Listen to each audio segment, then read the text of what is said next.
Friends, welcome to సత్యం. ఈరోజు అయితే అటుకుల పాయసం ఎలా చేయాలో చూపిస్తున్నానండి. తప్పకుండా నచ్చితే లైక్ చేయండి, షేర్ చేయండి, సబ్స్క్రైబ్ చేసుకోండి. ఈజీగా అయిపోతుంది. దేవుడి నైవేద్యాలకి తప్పకుండా చూడండి. అటుకుల పాయసం కోసం కావాల్సింది అటుకులు, బెల్లము, జీడిపప్పు, యాలక్కాయ, పాలు, తర్వాత కొంచెం నెయ్యి కొంచెం వేడెక్కాక జీడిపప్పు వేసుకొని కొంచెం వేయించుకోను.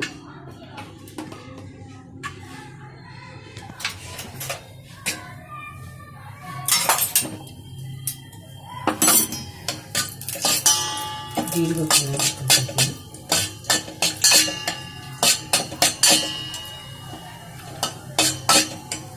కప్పు అటుకులు అనుకోండి, 3 కప్పులు పాలు తీసుకోవాలి. ఏ కప్పు అయితే ఆ కప్పుతో, ఏ కప్పుతో అటుకులు అప్పుడు కొంచెం బాగుంటుంది. చాలా ఈజీగా అయిపోతుంది. నైవేద్యం తప్పకుండా ట్రై చేయండి. ఇప్పుడు ఇందులో కొంచెం వేగిన కదా ఇందులో అటుకులు,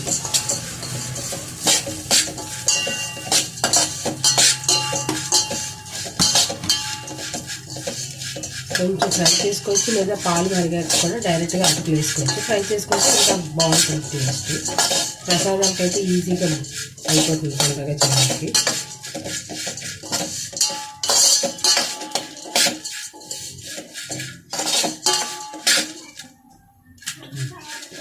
వన్ మినిట్ కొంచెం వేగాక ఇందులో 3 కప్పులు పాలు వేసుకోవాలండి. అంతే.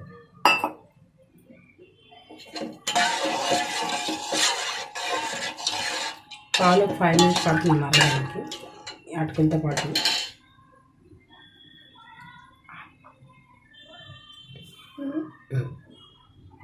ఇప్పుడు 5 మినిట్స్ తర్వాత చూడండి, పాలు మరిగిపోయి ఇందులో ఒక యాలక్కాయ దంచి చేసుకుంటున్నాను.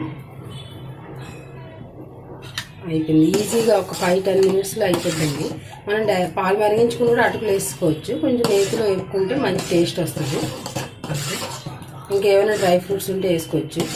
డ్రై ఫ్రూట్స్ ఉంటాయి కదా, బాదం పప్పు, జీడిపప్పు అలాంటివి కూడా. మరిగిపోయింది కదా. ఇప్పుడు ఇందులో బెల్లం వేసేసి వెంటనే స్టవ్ ఆపేయాలండి. బెల్లం వేసాక, లేదంటే పాలు విరిగిపోతాయి. ఎప్పుడైనా సరే ఏ ప్రసాదం చేసినా, పరమాన్నం, పాయసం ఏం చేసినా సరే బెల్లం వేసిన వెంటనే ఆపేయాలి. లేదంటే ఆఫీసర్కి వేసుకుంటే పర్వాలేదు, ఆ వేడి కరిగిపోతుంది. లేదనుకోండి ఇరిగిపోతాయి పాలు. ఇది చాలామంది ఏంటంటే ఆన్లో ఉంచి వేసేస్తారు, స్టవ్ ఎక్కువసేపు ఉంచేస్తారు, దానివల్ల పాలు ఇరిగిపోతాయి. ఇది ఒక 2-3 మినిట్స్లో వేడి కరిగిపోతుంది. అంతే, సింపుల్ అటుకుల పాయసం రెడీ. వీడియో నచ్చితే లైక్ చేయండి, షేర్ చేయండి, సబ్స్క్రైబ్ చేసుకోవడం మర్చిపోద్దు, కామెంట్ కూడా చేయండి. ఈ ప్రసాదాన్ని తప్పకుండా ట్రై చేయండి. Thank you for watching.